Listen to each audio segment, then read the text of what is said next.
उधर भी तैयारी भी इधर भी तैयारी है। तो एक मैसेज देने का काम होगा कि भाई ठीक है, परिवारवादी हम हैं, बाकी सब भी हैं, लेकिन अब हम उस पर पूर्ण विराम चाहते हैं। उन्हीं के खिलाफ भाजपा से वहाँ जीते हैं तो उनके खिलाफ इनको उतारने की तैयारी है। जो चर्चा ये है कि वो सीट झंझारपुर की जो सीट है वो जो है वो VIP के कोटे में सवाल नहीं। और पॉलिटिक्स में उसको गलती कर भी दिया, गलती बोल भी दिया तो उसको प्रोटेक्ट किया जाता है, स्वीकार नहीं किया जाता है। तेजस्वी यादव भी स्वीकार कर लिया कि हो सकता है कि इस बार इनको 35 या 40 सीट मिल जाए। तो 35-60 मिल जाए तो वहीं में समझ लीजिए कि 1-2 गो बढ़ जाए, 24 को कहाँ मिली। कह रहे हैं कि महागठबंधन में सबसे ज्यादा हम ही लोग मजबूत हैं। अब कहे कि हमनी के नहीं लौकत कि CPI या CPM कितना मजबूत बा। सरकार वो दावा करते हैं सरकार आ रही है हमारी, हमनी के अभी लौकत नहीं की। लेकिन ऐसा भी होला कि जो दिखाई नहीं पड़ता है, माने दिखाई जो पड़ता है वही सही है।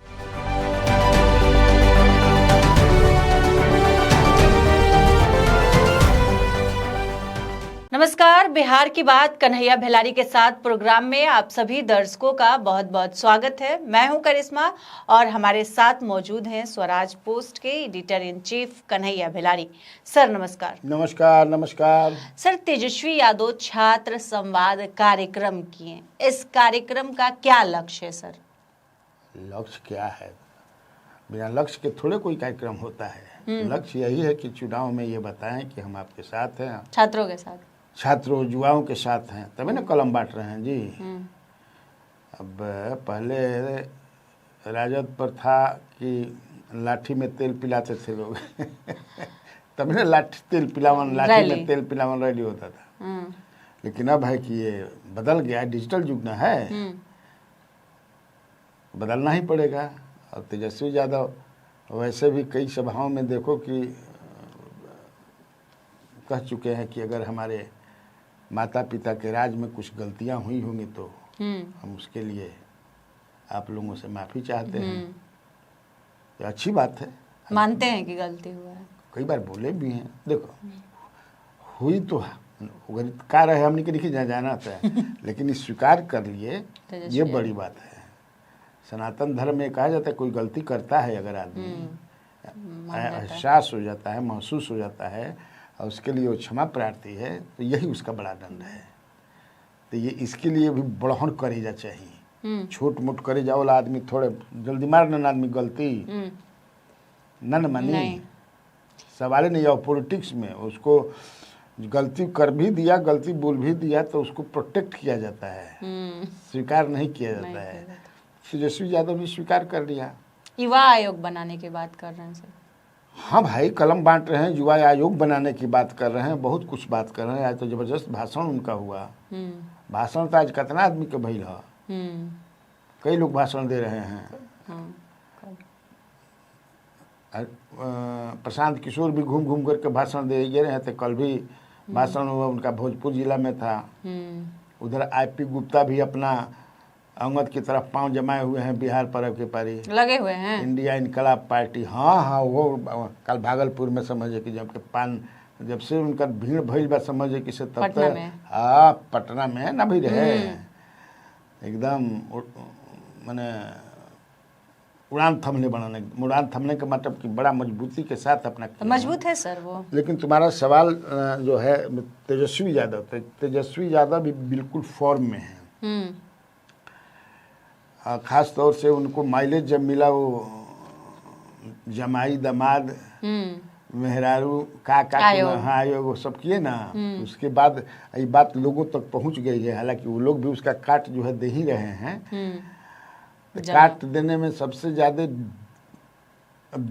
दिक्कत हुई आ घाटा जौन बा तो भाजपा में JDU में जे पुरनकठ नेता अपना परिवार खातिर लागल बा ओकरा पर कहीं ग्रहण मत लग जाए, न लग जाए। कहेंगे भाई आप हम लोग परिवारवाद का विरोध करते हैं तो कैसे होगा। लेकिन उस बीजेपी में हो जाएगा। बाकी अब जीतन राम मांझी को थोड़े होगा या चिराग पासवान को थोड़े होगा वो तो है, कहते रहिए उससे क्या है। जो वोट बैंक है वो तो कहने घसकी ना। इधर हम लोग एक वीडियो बना चुके हैं, आपने कह भी चुके हैं तेजस्वी यादव कि विधानसभा चुनाव में केवल मैं ही लड़ूंगा, परिवार का कोई नहीं लड़ेगा। और उनकर भाई जो बड़ भाई बड़न फुफकारते बड़न समाजवादी पार्टी से हम लड़ब। हाँ। अखिलेश यादव से ना मोबाइल पर बातचीत हुआ है, कार्यक्रम की थी ना, बातचीत हुआ है। हाँ, चुनाव के भी बातचीत होता नू, कयास लगाया जा रहा है। हाँ, तो मान ला कहीं ना कहीं से लड़बे करिहन हो, जैसे अब हिंट देवे लगन। हमारा तो अभियो लगता कि ना लड़िहन, मान जिहन, लेकिन दिमाग ह, मन चंचल है, मन चंचल नु है, तो हो सकेला कि कर लेंगे।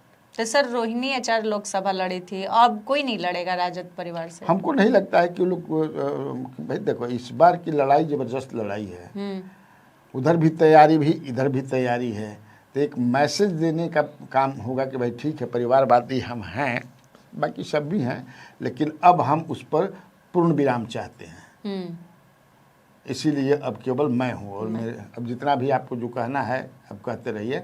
And he has established himself as leader, ये तो है, ये तो देख रहे हैं भाई, ये भी इस्टेब्लिश कर लिए हैं परिवारवाद से निकल करके ही, चिराग भी कर लिए हैं परिवारवाद से ही निकल करके। मांझी जी के जो पुत्र हैं Santosh Suman, he has also established, तो ये लोग तो इस्टेब्लिश कर ही लिए हैं। अब भले कोई आरोप लगाए, but he has their fan following, इनका अपना कोर वोट है। हाँ। सर, तेज प्रताप यादव अब जनता दरबार लगाएंगे, कह रहे हैं कि हम फरियाद सुनेंगे, जो लोगों के फरियाद है वो सुनेंगे, उनके समस्याओं का समाधान करेंगे। सर, तेज प्रताप यादव कुछ न कुछ करते रहते हैं, अब क्या करेंगे सर? मैं तेज प्रताप यादव फरियाद सुनिहन, तो कहाँ के फरियाद सुनिहन? हसनपुर के अपना क्षेत्र के ना? नहीं, पटना में जनता दरबार लगा रहे हैं। तो जनता दरबार मैंने अपना क्षेत्र के, हम तो पूरा पढ़नी नहीं उनके खबर, लेकिन जैसे तू बतावत अड़ू, तो इसका मतलब कि वो अपने, भाई विधायक तो अपने क्षेत्र के लोगों के दुख दर्द दूर कर लना सुनेलन, और बाद तब बिहार भर के कर, मतलब बिहार भर के फिर नेता बनिए पटना में वैसे भी ये नेता तो है, हैं वो लालू जी के पुत्र हैं, तो ऐसे ही नेता हैं। तो पटना में लगाएंगे 6 बजे शाम से लेकर के 8 बजे रात तक। ये कौन जनता दरबार है? 2 घंटा रात में। अरे तो जनता दरबार दिन में लगेला चाहे सवेरे भोर में लगेला, तो रात अब हमारा समझ के भाई बाहर के चीज बा, ये कौन जनता दरबार हो गई? वही ना, शाम में कौन आएगा सर? अब हो सकेला कि आवस आदमी, लेकिन मुझे लगता है कि जब विधायक जो है वो लगाते हैं दरबार अपने क्षेत्र में जा कर के, या भी यहाँ भी लगाते हैं, तो अपने क्षेत्र के लोगों के लिए लगाते हैं। तो हो सकता है कि किसी पार्टी से, जैसे समाजवादी पार्टी से ये चर्चा है ना जी, छप भी रहा है, चल भी रहा है डिजिटल मीडिया पर, तो हो सकता है कि समाजवादी पार्टी कोई बड़ी जिम्मेवारी दे दे बिहार भर के, इसलिए लगाएंगे। लेकिन मुझे नहीं लगता है कि अखिलेश यादव कोई बड़ी जिम्मेवारी इनको देंगे, क्योंकि तेजस्वी यादव तब फिर दिक्कत हो जाएगा ना। हाँ, यही कि घर में फूट हो गई। सर, वीआईपी मुकेश सहनी के साथ गुलाब यादव की बेटी आ गई है, बिंदु गुलाब यादव, कितना मजबूत है सर वो अपने क्षेत्र में? कितना फायदा पहुंचाएगी मुकेश सहनी को? हम सुननी है कि 17-18 गो मुखिया भी आई रहन, हाँ, है ना, तो मजबूत है। देखो अब जे आदमी निर्दलीय अपना पत्नी के जितवा ले, गुलाब यादव विधान परिषद में, तो गुलाब यादव अभी तो शायद वो जेल में है किसी केस उसमें, है ना, संजीव हंस वगैरह क्या क्या जो था ना उसमें। हाँ, लेकिन तब है कि मजबूत तो है ही वो जमीन पर, बिल्कुल। अब बिंदु, हमको लगता है कि बिंदु गुलाब यादव जो है वो जो मंत्री हैं नीतीश मिश्रा, जो डॉक्टर जगन्नाथ मिश्रा, स्वर्गीय जगन्नाथ मिश्रा जो मुख्यमंत्री रहे हैं बिहार के, केंद्र में भी मंत्री रहे हैं, उनके पुत्र हैं वो, उन्हीं के खिलाफ भाजपा से वहाँ जीते हैं, तो उनके खिलाफ इनको उतारने की तैयारी है। जो चर्चा ये है कि वो सीट, झंझारपुर की जो सीट है वो जो है वो वीआईपी के कोटे में। हाँ, तो अपन ठोक ठटा के पता लगा करके चारों ओर से, इसकी वीआईपी भी तो 25-30 सीट पर लड़बे न करेगी। तो मांग तो ज़्यादा रहे हैं, मांग तो 60 को रहे हैं, हाँ, लेकिन 25-30 तो मिलेगा ही, तो वो लड़ेंगे। सर, महागठबंधन में सीट को लेकर लग रहा है पेच अभी भी फंसा हुआ है। डी राजा रात को मुलाकात करते हैं तेजस्वी यादव से और कहते हैं कि कम से कम 24 सीट हमको दीजिए, 24 सीट की मांग करते हैं। मतलब सर, अभी भी लग रहा है कि सामंजस्य नहीं बैठ पा रहा है महागठबंधन में। पेच फसल बा। हाँ, हर सवाल ये है ना बा। हाँ। तो उन्हें पेच निकल गई बा का, दोनों ओर पेच फसल बा। अब पेच तब तक फंसा रही जब तक से चुनाव नजदीक बहुत ना आ जाए। इतना जल्दी पेच थोड़े निकल जाए, ये बड़ा बरियात पेच है। हाँ, अभी तो चुनाव के घोषणा हुई फर्स्ट वीक ऑफ अक्टूबर में सुनतनी होखे वाला बा। तो ओकरा बाद अब धीरे धीरे पेच समझे कि निकले की कोशिश हुई ना। कैसे कि बिहार में तो हमरा नहीं लागत कि कोई चुनाव घोषणा के पहले कोई राज्य में तो ऐसा होला कोई पार्टी करेला हो जाइए, हमारे नहीं लागत। तो ये लोग अब देखो, सीपीआई 4 सीट पर लड़ी थी, सीपीएम 4 सीट पर लड़ी थी ना, यही ना लड़ी थी। 5 सीट पर ऐसा ही शायद 5 सीट पर शायद लोग लड़े थे, जहाँ तक मुझे याद है। 19 सीट पर माले लड़े थे, तो 29 सीट पर सब ये लोग लड़े थे और जीते थे 19 से। हमको नहीं लगता, नहीं जैसे जिसे मैं वीडियो किया भी था कि हो सकता है कि इस बार इनको 35 या 40 सीट मिल जाए। तो 35-60 मिल जाए तो वही में समझ लीजिए कि 1-2 गो बढ़ जाए। 24 को कहाँ मिली? कह रहे हैं कि महागठबंधन में सबसे ज्यादा हम ही लोग मजबूत हैं। अब कहे कि हमनी के नहीं लौकत कि सीपीआई या सीपीएम कितना मजबूत बा। तो मजबूत कहे के तो कोई समझे कि कह दे, अखाड़ा में उतरे समझे कि देखबो कि देखे में देह में शरीर पर मासे नहीं के वो कोई कि हम दरासी के पटक दे। है क्या आप? कभी हुआ करते थे, अब कहाँ हैं आप? अगर आप अकेले लड़ते हैं तो आपकी क्या मतलब हाल का होगी? क्या हाल होगा? इसका कारण यह है कि अब माले जो है इन लोग को कमज़ोर कर दिया है। अब ज़्यादा माले ही का रहता है, सिपाही अमल लिबरेशन जो माले है, इसलिए मुझे नहीं लगता है कि। और वहाँ जो पेच की बात कर रही हो वो सब अपना तय किए हुए हैं कि कितना। मैंने कई वीडियो इधर बनाया और हमारे व्यूअर्स देखे हैं उस वीडियो को कि तेजस्वी यादव ने कांग्रेस को कह दिया है कि हम आपको 40 से ज़्यादा नहीं देंगे, अगर देंगे तो फिर जो है हम अपना कैंडिडेट देंगे, सिंबल आपका रहेगा या आपका कैंडिडेट रहेगा, सिंबल मेरा होगा। अब ऐसे नहीं चलेगा।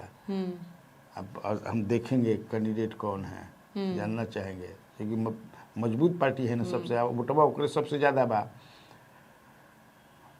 तो उसी तरह जो है इन लोगों का भी हो सकता है। नीतीश कुमार को जो लोग नहीं पसंद कर रहे हैं, ऐसा नहीं है कि वो तेजस्वी के पक्ष में वो वोट जा रहा है, वो किसी तीसरे के पक्ष में जा रहा है। मैंने सहयोगी दलों के तो किसके पक्ष में जा रहा है ये भी तो बताना चाहिए सी वोटर को। वो एक तरफ तो वो बता रहे हैं सी वोटर वाले कि से 34% लोग अभी भी सबसे ज़्यादा एज सीएम फेस पसंद कर रहे हैं कि तेजस्वी को पसंद कर रहे हैं, उसके बाद नीतीश कुमार है ना जी। तो ये तो जितने भी सर्वे हुए हैं सब में तेजस्वी यादव का है। लेकिन मैं फिर कहता हूँ, कई बार कह चुका हूँ कि सर्वे और ओपिनियन पोल गलत होता है, बहुत गलत होता है ना।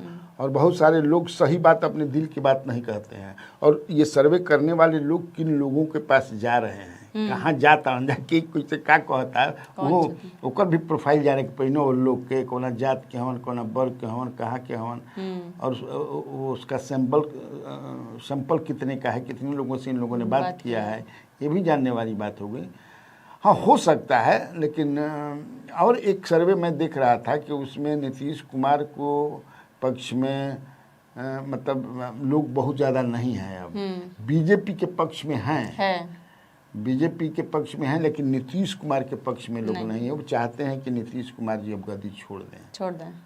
लेकिन तब है कि उनके साथ जो वोट है वो मतलब जैसे महिलाओं का वोट है, लवकुश का वोट है, जिसमें वो अभी भी उनके इंटैक्ट है। यह है सर्वे।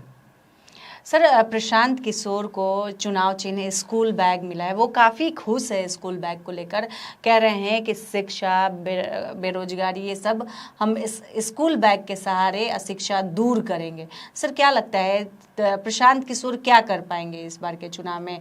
बेरोजगारी अगर उनकी सरकार आती है तो दूर हो जाएगी? 100% थोड़ा दूर हो जाएगी, लेकिन उनके पास एक विजन है। वो पढ़े लिखे आदमी हैं, समझदार आदमी हैं।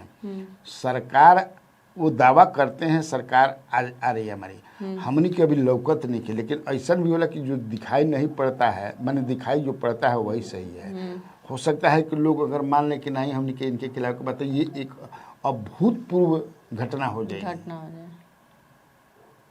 सोच से परे, बहुत सोच से परे हो जाएगी।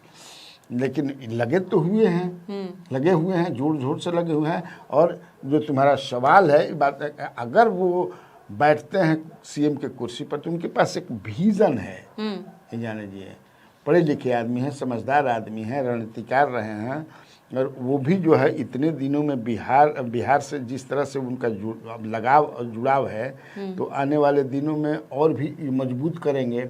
और गांव-गांव के बारे में इनको जानकारी, जिस तरह लालू प्रसाद यादव, नीतीश कुमार, गांव मत कहो तो पंचायत बिहार में जितना ओकरा हर जगह एक दो आदमी हो गए करो, और सारा फीडबैक तो जानकार तो हैं ही, जानकारी में तो कभी कमी नहीं है। जो भी लोग अभी सीएम के फेस में हैं, अगर हम उनका सब करें, नीतीश कुमार के बाद जानकारी में उनसे कम भी नहीं है प्रशांत किशोर। हाँ, लेकिन अब देखिए कैसे गद्दी मिलता है कि नहीं मिलता है। तो आज के इस वीडियो में बस इतना ही। आगे की खबरों के लिए आप हमारे चैनल स्वराज पोस्ट को अगर यूट्यूब पर देख रहे हैं तो सब्सक्राइब कर ले, फेसबुक पर देख रहे हैं तो पेज को लाइक करना न भूलें। हमारी वेबसाइट है, उसे भी जरूर विजिट करें। धन्यवाद।